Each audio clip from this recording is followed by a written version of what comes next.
Hi, friends.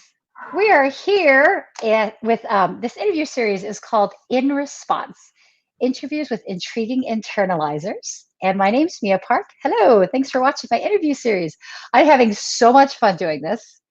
I'm inspired. Today is May 23rd, 2020, and we are still dealing with this global pandemic of COVID-19.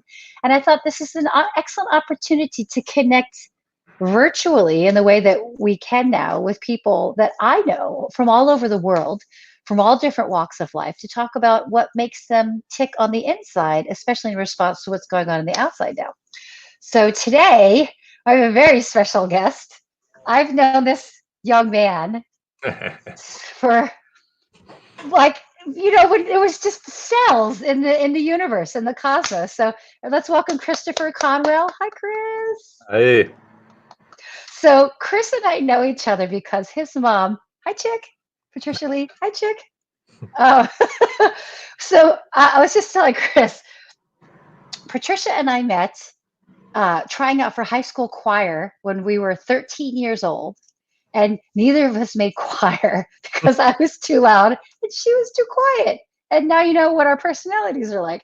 And Chris is her son. So yeah, it's so nice to connect with you this way.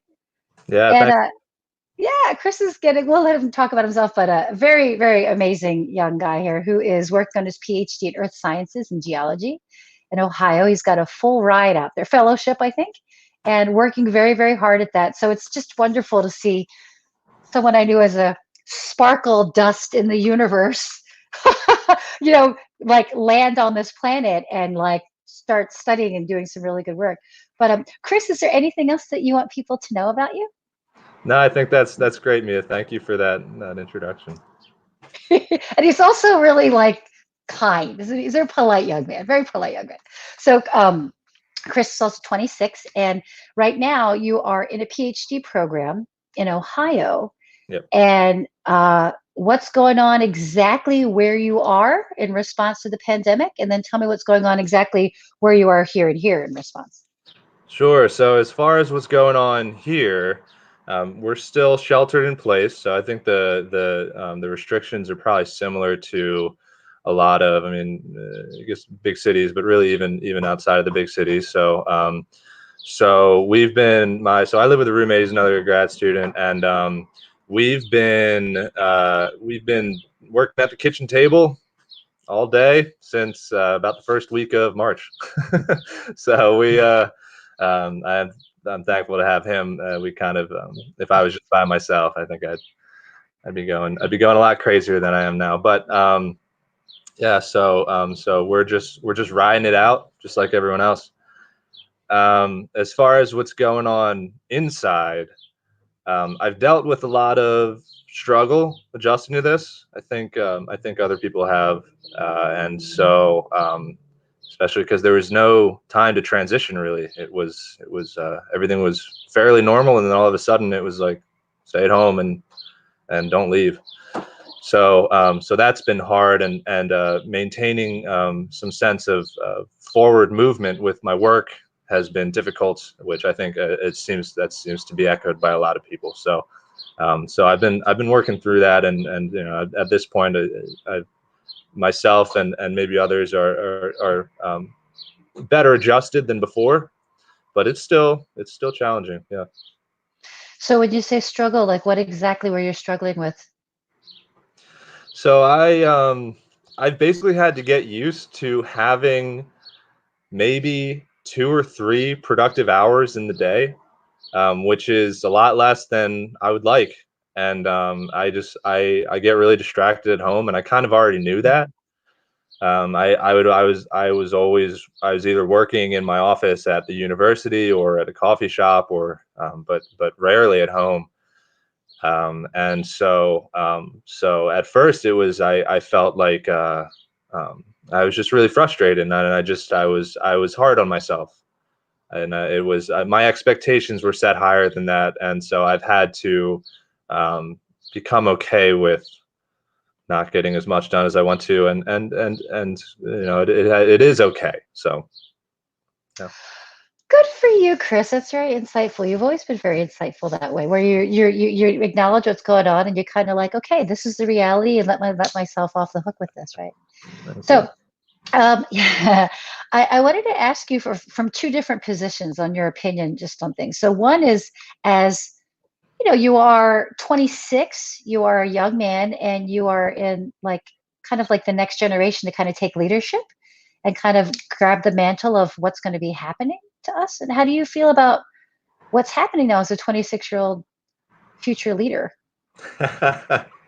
It's this might be it's at least the first time in a while that I've been referred to as a future leader. But you are right. I mean, that is we are the next. We're going to be old someday. No, I mean, I think that it's been it's been great to watch people of at least my age. Those are the people who I'm connected with on social media and whatever. And to sort of watch our collective response to it and see how people are taking it really seriously, and people are really trying. I mean, the great majority of people are really trying their best to follow good practice and just be responsible. So I think if we can carry that mentality forward, and keeping everyone, the interest of everyone in mind, and practicing personal restraint, I have a lot of hope. Wow, that's great. That's nice reflection that at least from your peers, they're taking this seriously. That's awesome. Um, so the other observation or the question I'm curious is, as a scientist, because as an earth scientist, why don't you tell us a little bit about what your PhD is about, and then maybe give perspective like here and to compare to what you're studying versus what's happening right now in time and space. Sure, yeah. So I study climate change, but hundreds of millions of years ago. So the only way that we can look at that is by studying rocks. So some people are familiar with studying the ice record and things like that. Ice only goes back about 800,000 years or a little. So if you want to look at things hundreds of millions of years ago, you study rocks. So I'm looking at dramatic changes that happened to Earth's climate system a couple hundred million years ago, because we understand that they happened, and that they were important for things like the evolution of life, and things like that. But we don't really understand why they happened. So that is the field of my study. I study certain aspects of the chemistry of limestones. So you've heard of limestones. Most people have heard of limestones. So limestones form in the oceans. And so if you want to Did study, not know that. yeah. At See, least just taught me most of something. the oceans. Yeah. So if you want to study the oceans from 400 million years ago, the only thing that are left are limestones. So that's what I do to try to understand climate. Then that's my dissertation work. That's awesome. So I think that's fascinating because you're studying the environment from hundreds of millions of years ago. I imagine that gives you a unique perspective to what's happening on planet Earth here and now. Maybe not so geologically, but I think is in the reference of like history. Sure. Yeah, I think so too. It's because part of studying rocks is we depend on fossils. The rocks have fossils in them, and so and there are we you develop an appreciation for everything that life has been through.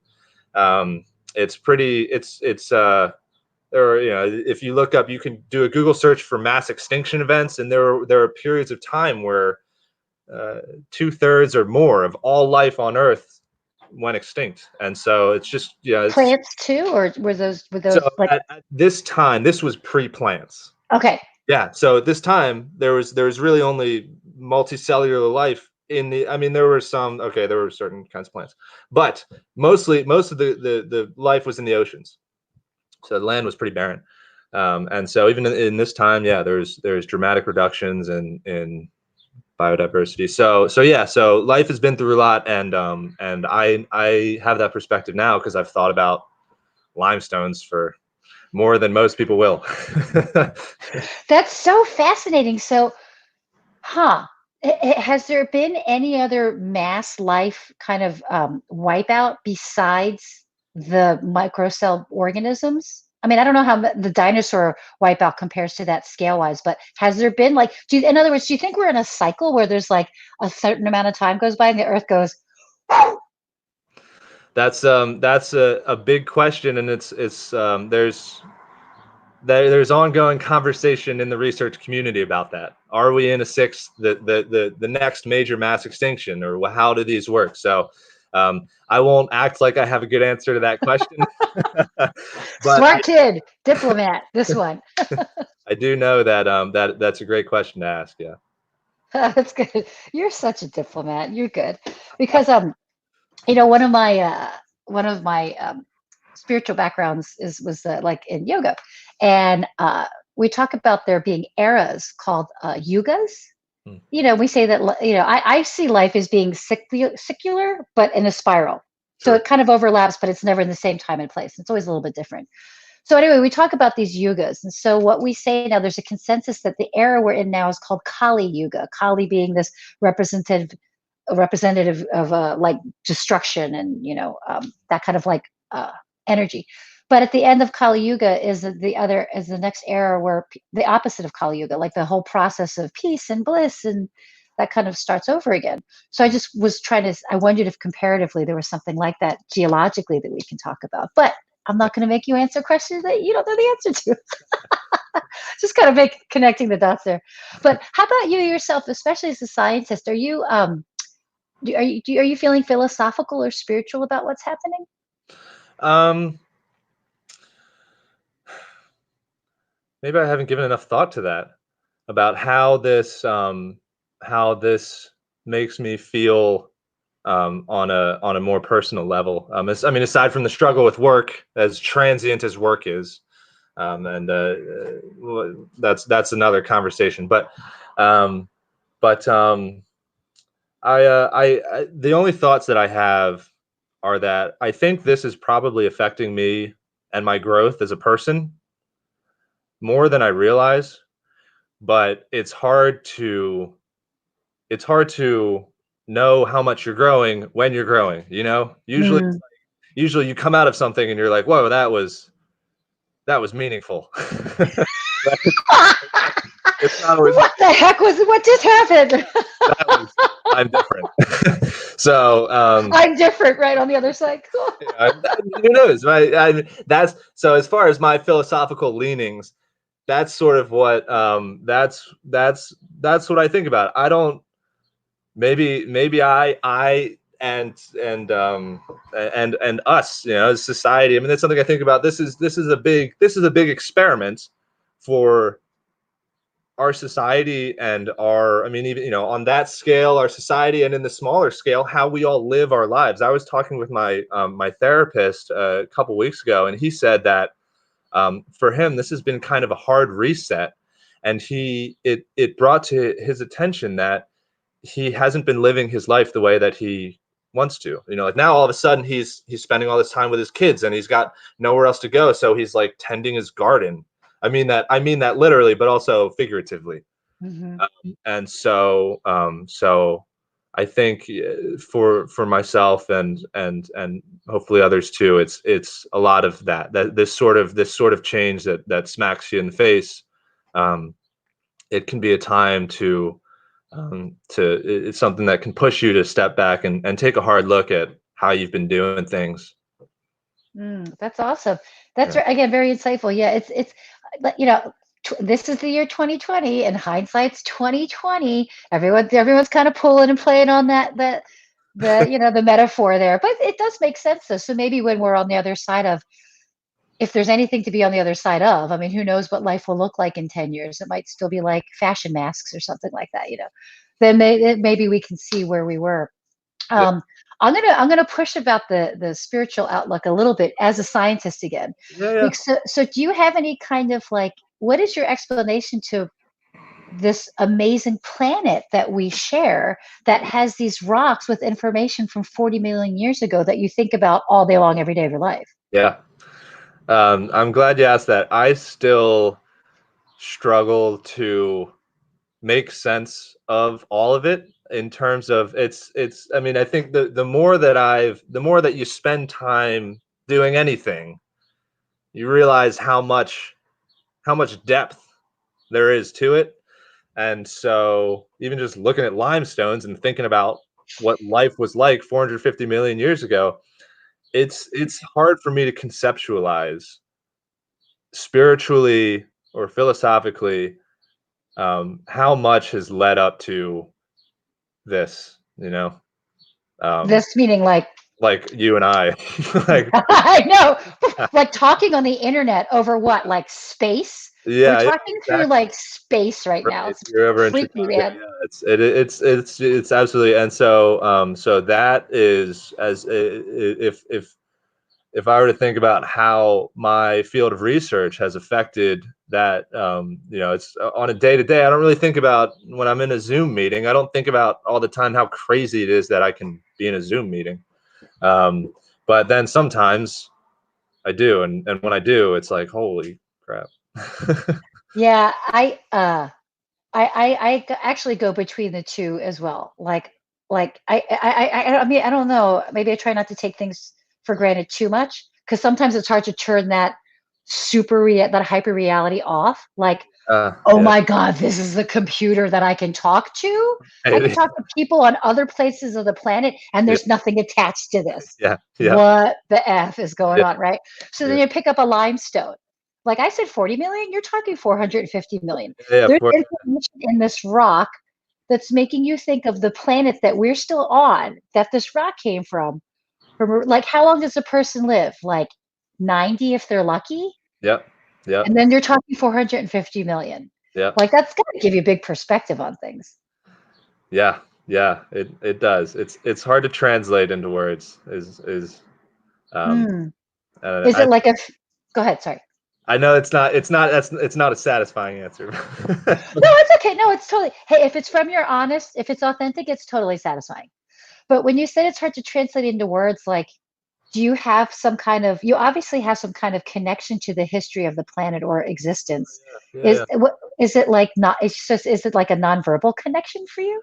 I think it's so. I actually I read a bit about a good example is so Albert Einstein talked a bit about his sort of religious experiences with studying. He didn't study rocks, but with studying nature, and the universe. And so sort of he got religious experience from spending so much time thinking about, in the same way someone who is Christian spends so much time thinking about the Bible, or the meaning there. Someone who's a scientist spends so much time thinking about the way things work and the inherent structure of the world, and not just our world, but like all the worlds. So that in terms of getting a spiritual connection from thinking about limestones, that is, I remember when I read what and I encourage anyone who's curious to look it up, because he when I say it's hard to translate, I think he translated it better than I can right Okay. Einstein, you're saying? Einstein, yeah, Albert Yeah. Einstein. Yep, yep. And not, I know we tout Einstein enough, and there are lots of other scientists, but he was a good one. Well, he was pretty badass. I mean, Yeah. didn't he sleep like, did he sleep 12 hours a day or something like that? I don't know, but that wouldn't surprise me. Scientists are Yeah, he pretty. had a crazy thing. So we're almost at time, but I have to show you something. So hold on. Oh yeah. Hold on, Chris. You can still hear me. I have to show you something. So when we talk about the cosmos and studying planets and outer space and stuff like that, Mm-hmm. you drew this for me when you were about 4 years old. And you still have it. That is hilarious. I still have it. Every place I live, I hang it up. You wrote my name up here, but look, it's like some alien dude flying towards some planet. That is Is insane. that amazing? Can you You're see that? such a Okay. trip for holding on to that. That is so. Well, I remember when you gave it to me. That is You're like, so I funny. should take. Yeah, you have to see it too because like some of the crayon is sparkly and then some of it's like That shit. little kid magic marker where you're just like, "Whoa!" And there's like here's the planet that Yeah, here's that's my 400. resolution of a planet. Yeah, this is 450 million year old limestone that you're studying right now, right here. Yeah, yeah. I guess So not and a lot changes. That is Yeah, insane. Thanks for. yeah. I'll have to get a picture of that from you. I'll text you a picture of it. That's so amazing. Yeah, you're also like not you're hard to embarrass, so I know I could do that and not completely Oh, because yeah, that's like I I love it. love. I told your mom about that too. I love this picture. That's so. She So didn't know about it. Yeah. no, I think she did. I mean, I have that every single house have lived in since you were 4. That's Yeah. always somewhere, hanging up somewhere. Amazing. That is So so amazing. yeah, I also have a little. You and your mom took a ceramic class, and you made me a butterfly thing, but it wasn't. This is the That's the closer connection. he made this for me 22 years ago. In case you're just tuning in. Anyway, so Chris Conwell, thank you so much. Is there anything else you want to like add in conclusion or share or anything? We Um, shared a lot. I think that was great. Yeah, I hope to anyone watching, I hope everything for you is going well, and we'll keep on doing the thing together. That sounds awesome, man. So Yeah. thanks, Christopher Conwell. Chris Conwell, young, very proud of him. Remind me what university you're studying at. Ohio State University. And that's in what letter starts with C? What's that? What's Columbus, Ohio. Yeah. So it's if you either don't know where that is, which I didn't know where it was before I came here, it's like smack in the middle of Ohio. Yep, it's Columbus. in the middle of Ohio. Yep. Ohio, round on both ends, high in the middle. Then that's where you are in the middle. All right, cool. Take care, Chris. Thanks so much for watching, everyone. Like my Facebook page and make sure to subscribe to my YouTube channel. See ya.